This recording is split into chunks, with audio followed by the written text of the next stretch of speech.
Hey class, welcome to the third lecture of the online course. So in this video, I plan to go over the questions in the homework. Just to quickly mention about the exam. The exam will go on as planned on 1st of April, but then what's going to happen is I'm going to give you 2 or 3 days, so like April 1st to April 3rd, to find a 75-minute slot to finish the exam.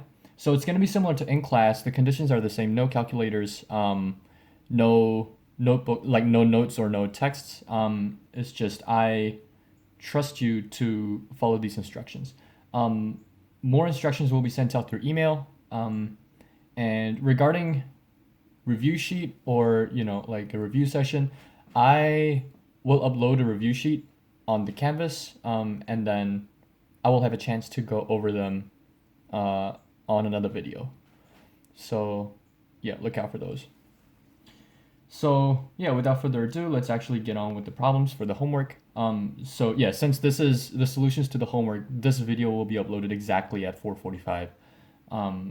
Well, tomorrow. Like I'm taking this video on Sunday, but yeah, it'll be uploaded Monday 4:45 exactly at that time.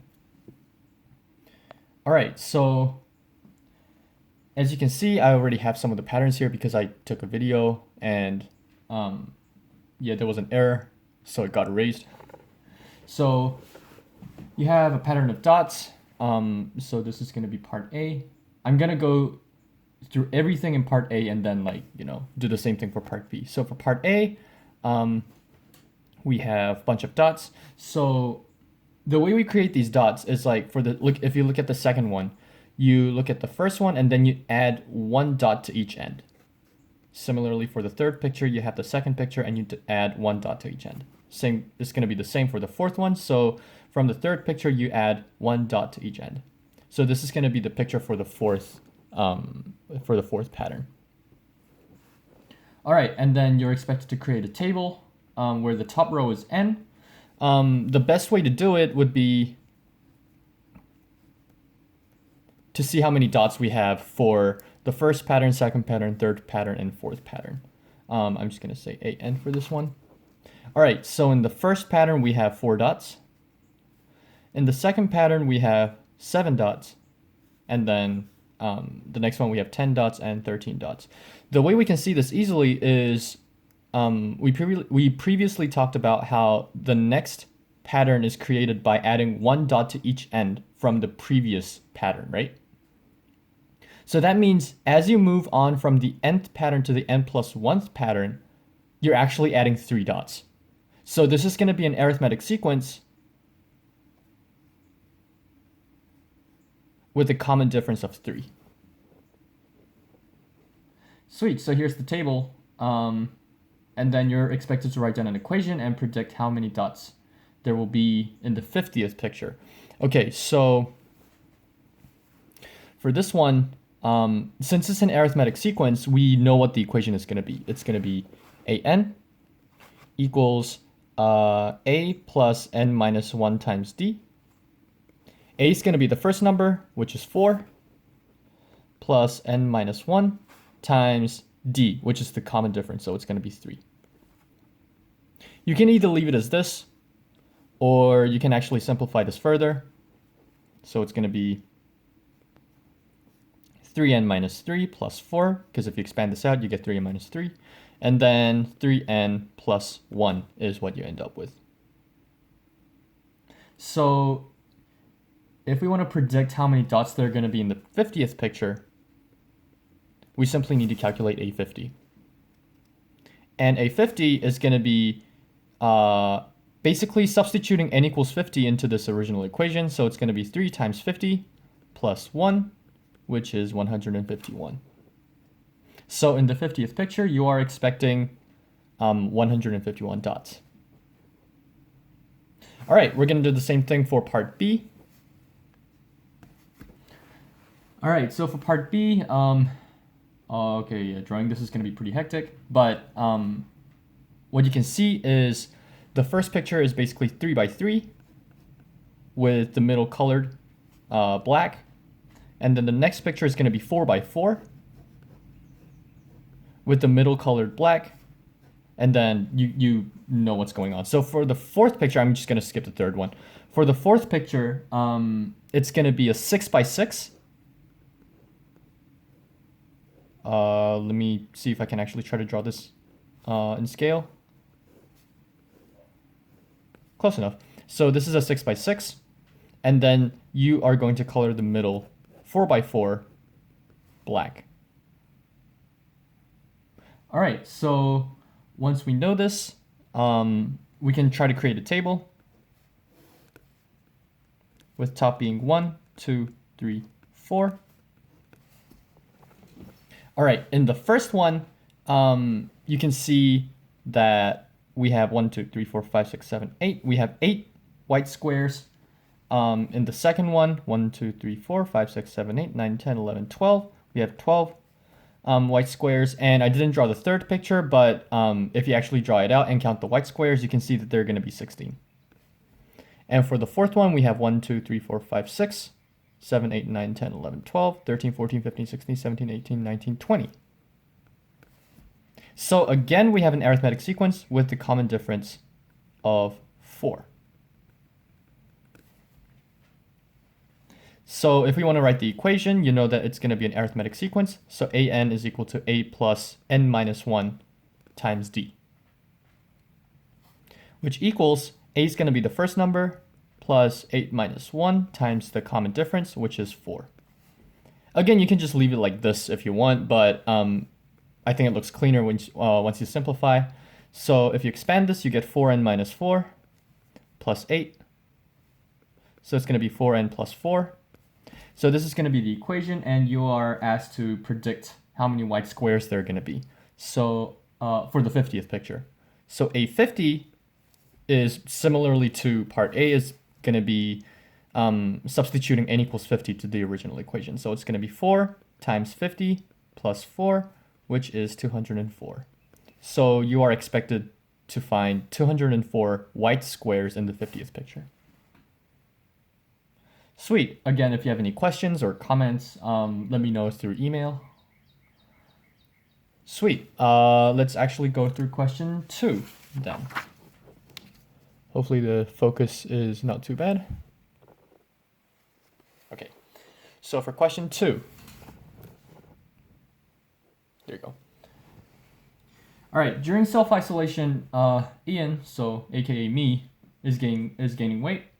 On day 3 of self-isolation, I weighed 134.5 pounds, and then on day 7, I weighed 140.5 pounds. Okay, this might sound pretty unrealistic, and it actually is, but let's just keep with it.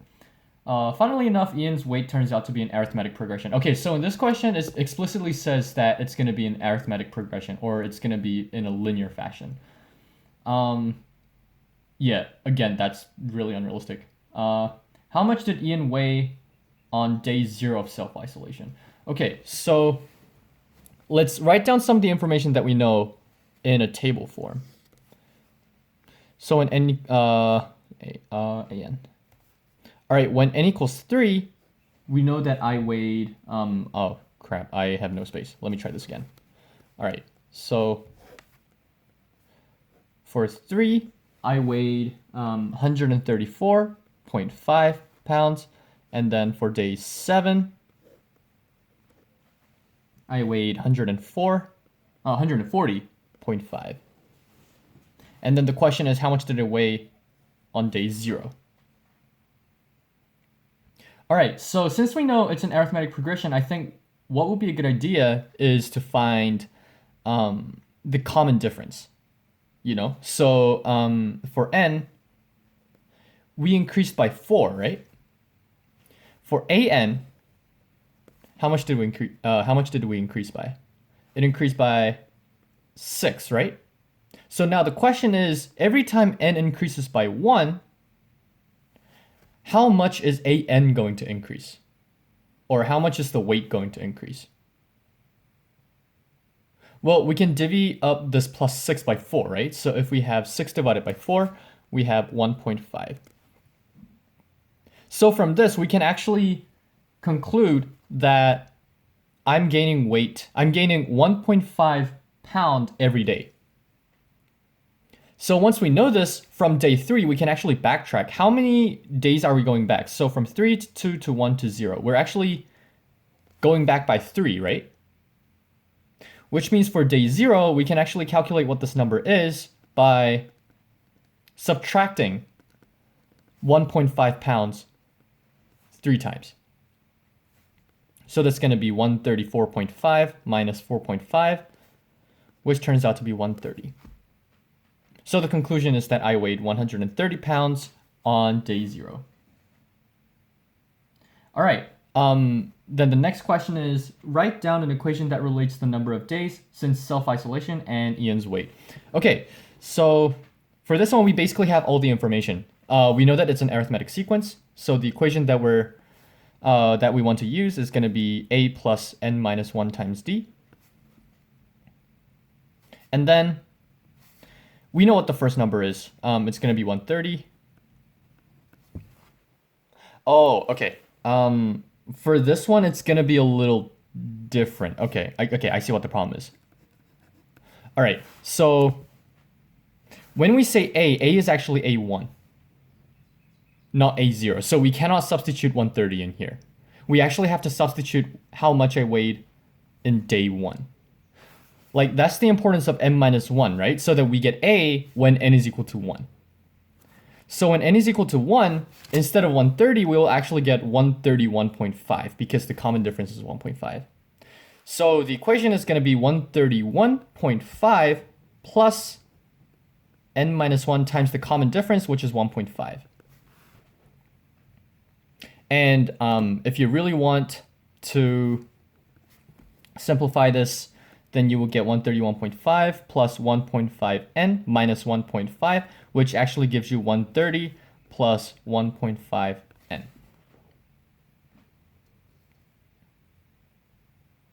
This makes me wonder. So 130 was actually day 0. So can we just write an to equal the 0th term plus just n times d? Like, wouldn't this be simpler? Or is this equation correct? Left as an exercise for the reader, or more like viewer, because you're watching the video. All right, so here's the equation, and then the next part is predicting how much Ian's gonna weigh on day 30. All right, so on day 30, we're simply calculating A30. So it's gonna be 130 plus 1.5 times 30 times 30. So that's going to be 130 plus this value is going to be 45. So 175 is how much I'm going to weigh on day 30. I don't know if this is realistic, from 130 pounds to 175 pounds in a month. We'll see. Yeah. Right now it's like day 15 of my self-isolation. So I'm halfway there. We'll see what happens. All right, so this was question 2, and because of the memory problem, I'll go through question 3 in another video. So I'll see you soon.